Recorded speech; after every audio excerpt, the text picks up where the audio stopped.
Boa noite, eu sou o Daniel, para quem ainda não me conhece aí na sala. Eu acho que essa questão da desigualdade social, quando a gente pegou esse tema, até tentei fazer isso. Acho que a melhor forma até de poder explicar em forma de vídeo pode ser que se eu falasse na sala, eu acho que eu gaguejaria, me perderia bastante e pode ser que eu nem consiga falar. Então, eu já estou tentando dizer isso algumas vezes e é uma história que eu queria contar justamente dessa desigualdade, né? É uma história que eu presenciei, eu acho que eu vou levar essa história para o resto da minha vida. E ela começa a questão do grande amigo meu, ele era realmente meu amigo de infância e que ele morreu faz 3 anos, ele tinha a mesma idade que eu, 21 e na época 18 anos. E quando ele morreu, foi caso de um assassinato, ele tomou 3 tiros na cabeça. Então, a questão é que ele não era nenhuma vítima, né? Ele simplesmente já tinha sido preso em questão de tráfico de drogas. Ele já era basicamente aquela pessoa que se diz como o ruim da sociedade. Essa questão é que, dependente de números e de coisas ruins que vai estar exposto e que vai estar divulgado, né? Eu estou gravando esse vídeo justamente para mostrar que ele só é mais um nas estatísticas, mas de histórias que não são contadas. E essa história dele, acho que começa esse convívio que eu tive com ele, a partir que a gente tinha uns 7, 8 anos mais ou menos, quando ele veio morar aqui na nossa rua. Eu moro aqui desde que eu me conheço como gente. E quando ele veio morar pra cá, conforme foi passando o tempo, a gente já ficou meio que encabulado, porque a casa na qual eles moravam, ele veio morar com seu pai, era pequena, era uma casa minúscula, tinha 2 cômodos, e na casa dele, do pai dele, já morava o seu filho mais velho, junto com a esposa dele. E o filho mais velho dele tinha 5 filhos. Então já era uma casa com 8 pessoas e tinha 2 cômodos, que era o quarto, a sala, né, e o banheiro, e uma cozinha minúscula.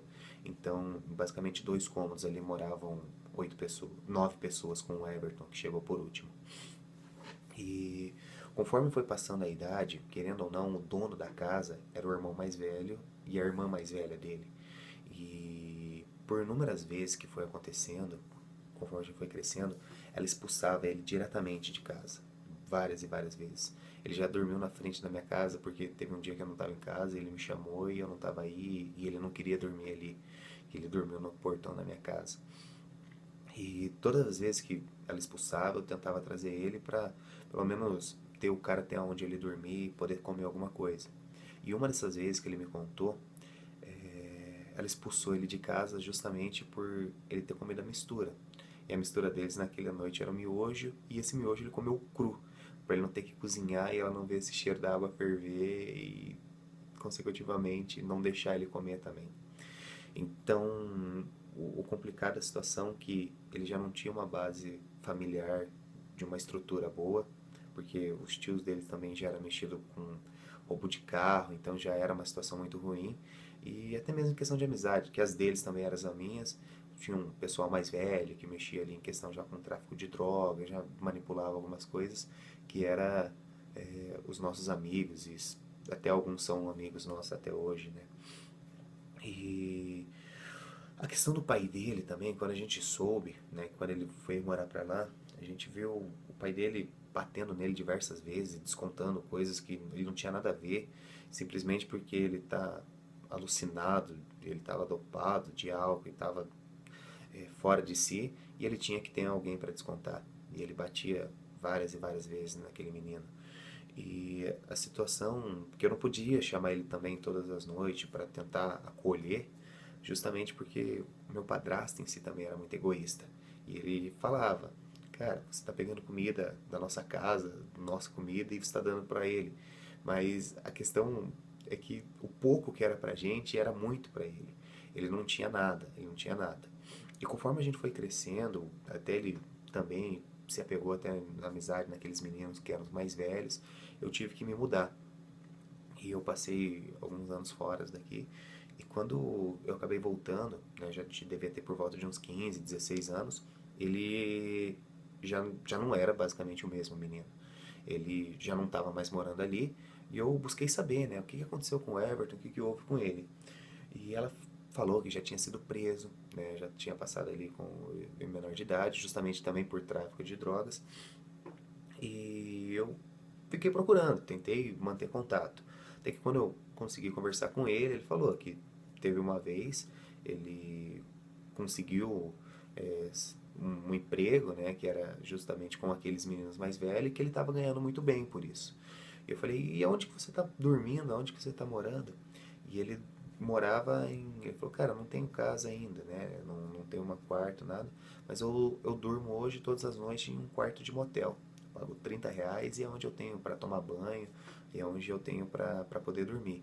E até mesmo questão de vestimento, você vê que ele estava melhor, em questão até mesmo de dinheiro, né? Você poderia ver que ele já tinha uma situação melhor. E eu sei que você deve estar se perguntando, né? Cara, por que ele não foi para o caminho certo? Por que ele não teve um emprego digno? E eu lembro que ele trabalhava. Ele tinha até um empregozinho, trabalhava numa gráfica, onde o chefe dele pagava de 5 a 10 reais por dia. Então, no mês que ele trabalhava de segunda a sexta, ele ganhava R$ 200. Então, era basicamente para ele ter um sustento onde ele não passaria fome, né? E a questão que quando ele acabou morrendo, era numa festa que até eu também iria nessa festa, e eu acabei não indo. E como os tios deles já eram muito envolvidos, e ele já estava, na época ele já estava com 18 anos, então ele já era dono de si, ele já tinha uma dependência maior. é, Na hora que chegou o rapaz, ele perguntou do tio dele e ele falou que ele não falaria. E como ele já se sobressaía, ele já estava nesse ramo, ele já estava nessa questão ali, ele enfrentou o cara, mas questão de tirar satisfação, de querer se impor. E o cara falou assim, então deixa um recado pro seu tio. Sacou a arma e deu 3 tiros na cabeça dele. E a situação mais difícil, eu acho que você fica mais indignado, é que quando eu fui no velório dele, eu já não reconhecia mais ele. Você já não tinha, não dava nem pra ver direito o rosto dele, já não era mais aquele meu amigo. Mas você via todas aquelas amizades que são da onde envolveu eles, você via do pai dele que batia nele consecutivamente todos os dias, e você via a mulher que expulsava da casa dele também todos os dias, basicamente ali, chorando. E aquilo me revoltava, porque eu falava, cara, se ele tá morto hoje, vocês são culpados. Mas conforme você vai analisando, você vai vendo o contexto, não dá pra culpar ninguém, cara. Porque se fosse outra pessoa, que não se fosse ele, eu acho que seria uma situação pior, porque vai saber que rumo que ele ia tomar. E se ele não tivesse morrido aquela noite, como ele já estava no caminho ruim, ele podia ter morrido outra hora. Mas o que eu queria simplesmente falar é que essa desigualdade era um cara que era meu vizinho, ele realmente até eu também me culpei porque eu poderia ter salvado ele, poderia ter levado ele, às vezes ter forçado até um caminho melhor, é, justamente que hoje foi ele, mas amanhã pode ser outro, e outro dia é outro, e outro dia é outro. E a questão é que se você não tem uma base, se você não tem uma estrutura boa, você simplesmente não tem nada, você sempre vai pelo caminho mais fácil. E o caminho mais fácil nunca é o correto. Então, você perder tudo ou não ter nada é a mesma coisa. Então, cada dia eu acho que para ele era um desafio, um cara que teve que se humilhar, até mesmo, eu acho que para vir na casa de um amigo para pedir algo para comer, é porque ele realmente já não tinha para onde correr. E a questão é que eu acho que isso não vai mudar hoje, não vai mudar amanhã. Afinal, enquanto houver tanta desigualdade, todo mundo pensando só em si, você vai morrer muitos érbitos ainda, e acho que isso é a triste realidade da sociedade brasileira.